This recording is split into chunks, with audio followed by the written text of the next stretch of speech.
Welcome to Shooting the Shit with Rhonda and T. Tonight we are reviewing Love and Marriage Huntsville Season 6, Episode 9. But before we start, since D is not here, I'm going to tell you to go ahead, smash that thumbs up button, subscribe to this channel. And he out there playing football, so y'all know y'all got to deal with that, okay? Football. It's football. It's not even football season, but it's football training. So we are like in the thick of it. We start this episode off with the Scotts are wasting money. They're moving into an apartment, okay, gonna fix the house that they're in now, then move back into that house because the one that they're building won't be ready for the next 2 to 3, 4. What did they mean? Fix it up, move out, fix it up. I was dying when they was like, "We're moving," and they showed them standing in front of the rocks again. Because I was like, "Is it ready?" When they first, no, it's not. It's not. Why don't we just scratch? Is that their house? Do they own that house they're in, or they're? Yeah, they must own it if they're gonna fix it up. Okay, I don't child. even know what it is to fix up. I'm gonna move out of my house and pay rent somewhere while Why you can't fix it up while you staying there? While you're in it. That's what I do. You know how many people have been like remodeling their house and be like, "I used my kitchen in 2 weeks because I can't," you know. I walked on subfloor for damn near a year because freaking COVID hit and I couldn't get no material. So I'm walking on this nasty ass subfloor. I was so happy to get that done. I'm just like, that doesn't even make sense, but all right. And you know what? And you're gonna bring all them kids to an apartment? And just basic moving, building a home. Like I had a friend they were gonna build a home, and it was like, you know what? It became such a hassle. They just went and found a one. Bought one. So you can imagine what it. I mean, I feel like hassle under certain circumstances that would be fine, but like you said, with the big C, you couldn't get nothing. So if you're trying to build a home, like you couldn't get nothing. But this was way before that. So, but I'm just saying, just on a regular going through here, it could be a hassle and you got to have patience. But y'all got uncle and all that other stuff going on. Like, man, just go find you a nice house. I only ever see them blowing up rocks. Come on. So Marcel says to Tisha, you ain't tell me Tiffany might not have it all. I mean, like, something wrong with her. So he ended up I really hate that I find him so entertaining sometimes. Sometimes I can't help but laugh at him. Marcel tells Tisha, you know, what Sheree was saying about how it feels to date a cheater. Now he thinks that she's trying to find out how to date a cheater. So he knows better than that. He just knows. I mean, you know, she was trying to be messy. Yes. And then she asked, do you think your pussy is that good?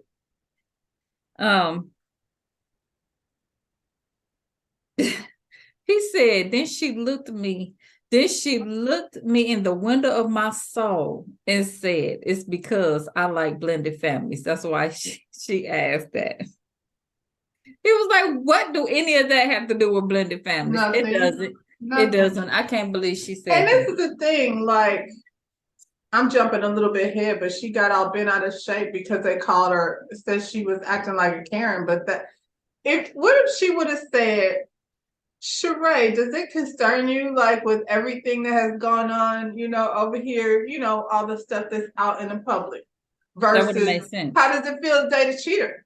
Like, it's just how you say stuff. Now, the whole pussy thing, girl. I couldn't believe she said it because I rewinded a couple of times. Was like, is that what she said? She didn't say that. I had to get it verified.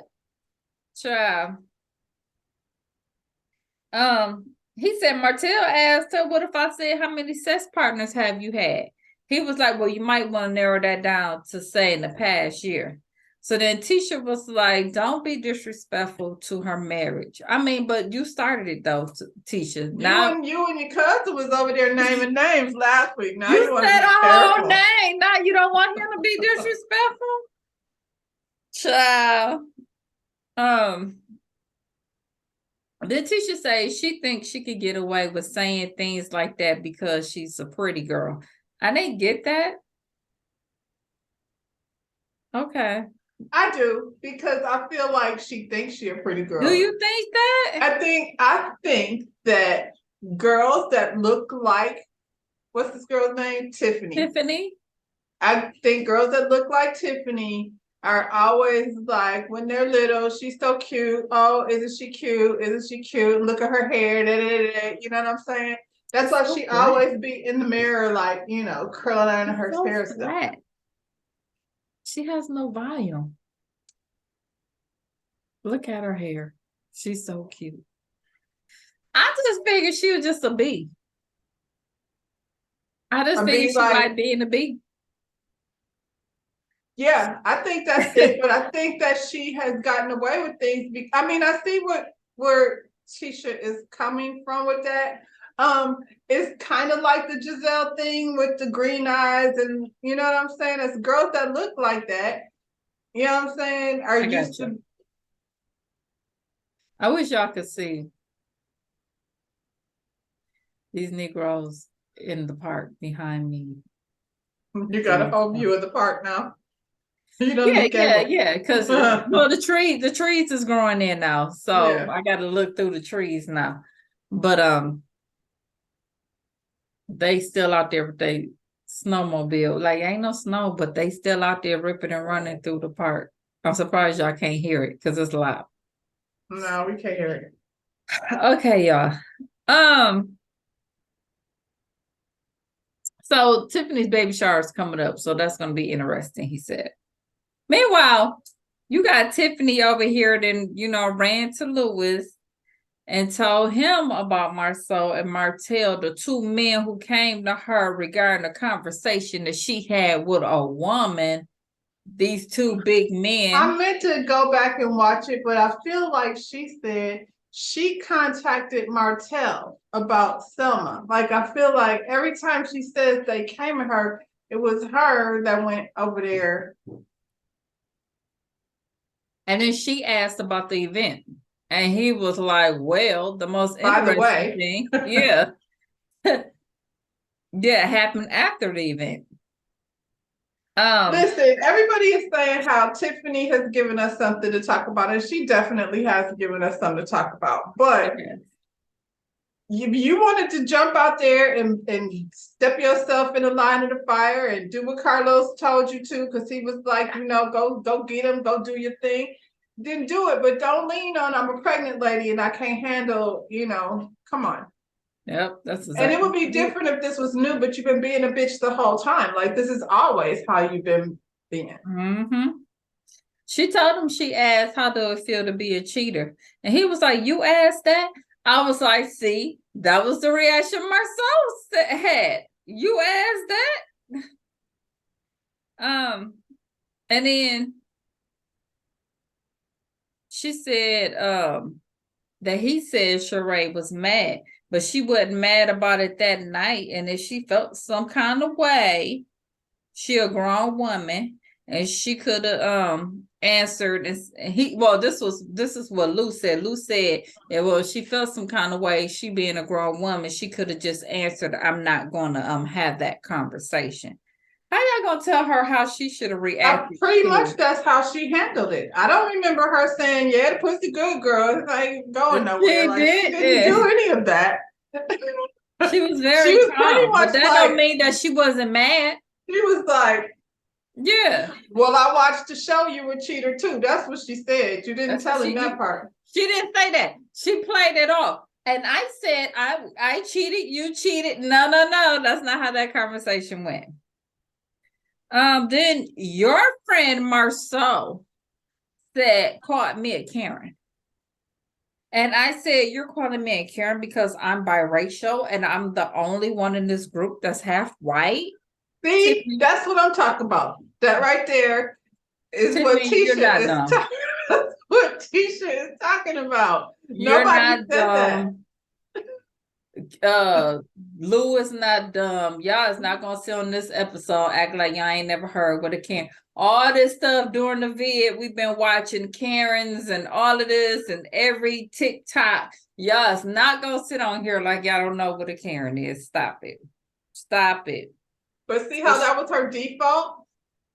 Because I'm Because half I'm white. white. Because I'm the only one here. Are you picking on me? You sound a little Karenish, girl. She even put the voice on. She was like, "Oh, because I'm half white." Well, even before that, when she got out the car, like, oh my God, you're never gonna believe what happened at the thing. Just attacking me down to the black. My goodness. She was like, you need to talk to your friends.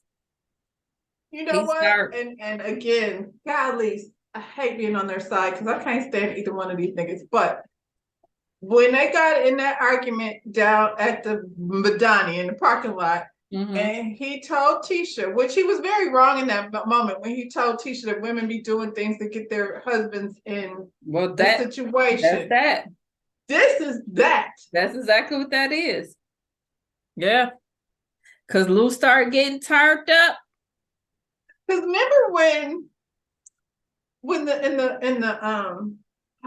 in the Best Man, when we was watching it on Peacock, I can't remember the final chapter. Yeah.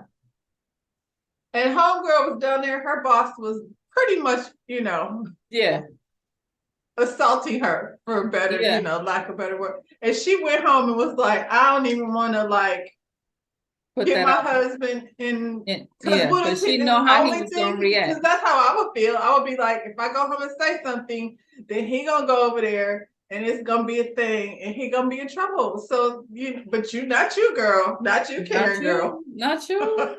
She said, I'm finna get him turned up. And we've been calling you a Karen long before that happened, Tiffany.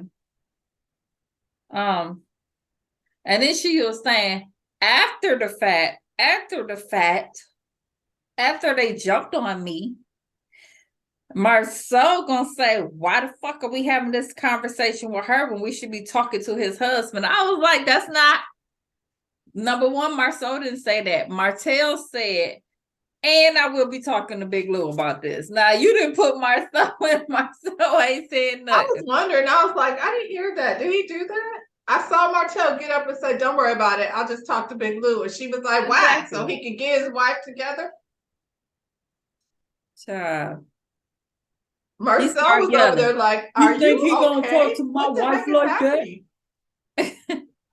Lou getting turned up like he gonna bust a grape. He didn't already seen you. You've been punking out since day one, Big Lou. Come on. You Tiffany started smiling like, yes, now. I was like, she just Jada Pickett, Lou.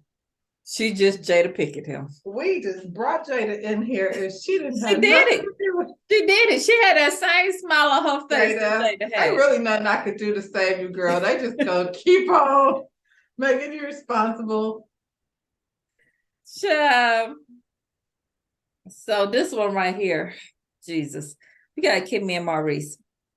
So we're in the car, we're driving back from the doctor. Kimmy was cleared to start radiation. She getting a conversation about, her hair is going back and how her hair is part of her beauty and how that has a lot to do with her sexuality of if whether she's feeling pretty or not, determines, how she feel about herself. So then they talk about how he's getting, how getting less sex is affecting him since he was already complaining about not getting enough. And he do the whole politically correct answer, I'd rather have you. But then in the next scene behind the scenes, he says, sex is always on his mind. So do you rather have her or sex is always on your mind? So I feel like take the cancer out of it and everything she was saying. As a matter of fact, I'm just start saying my mama said you can't ride my bike. That's gonna be my next.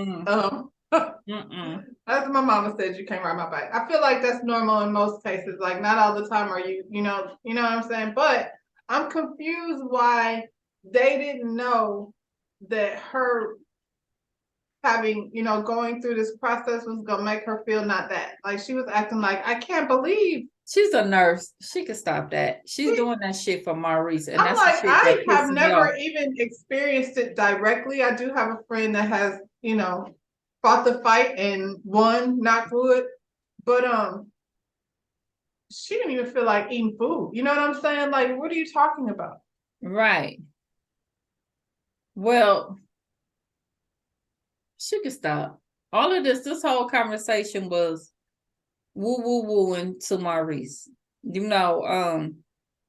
She told him when she do it, it's for him because she don't want to. And he said, well, you initiated 50% of the time. She said, no, just because she's trying to cuddle don't mean that she's trying to have sex with him. Then he gets offended, like, so you been faking it all this time? She was like, I mean, some of them are good, but most You've of been them faking are it not. before now. That's what I'm saying. Like if you're walking around here saying you need it 2-3 times a day, and she's trying to fulfill that order, it ain't most of the time she want it because that's just like she just, let me wash the dishes, do the laundry, break Maurice off right quick, and then Right. go. Child.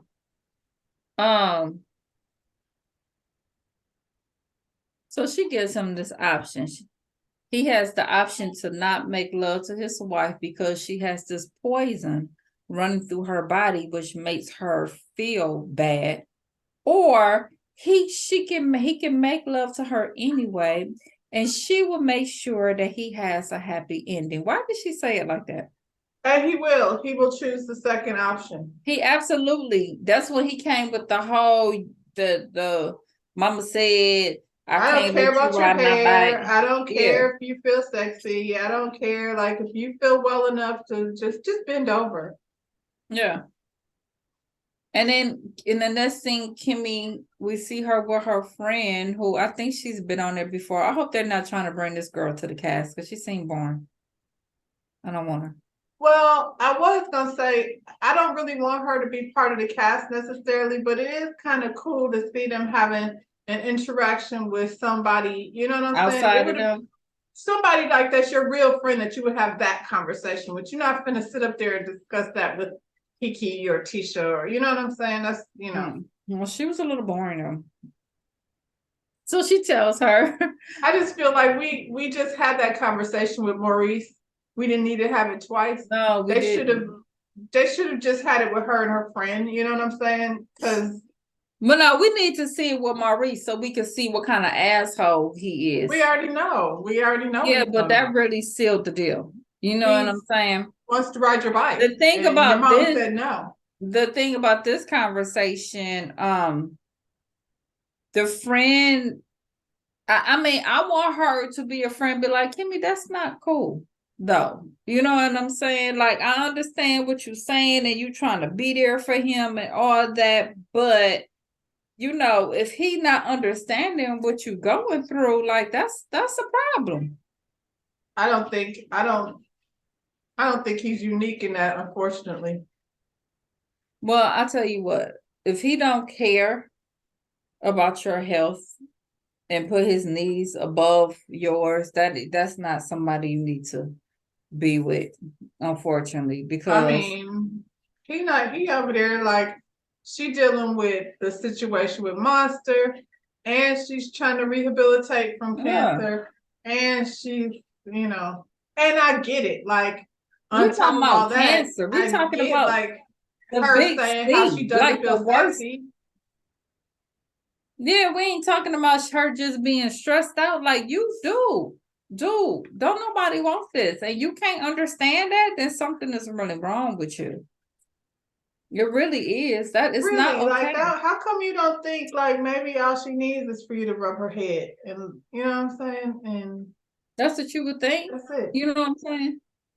It's kind of sad to know that with all of that he's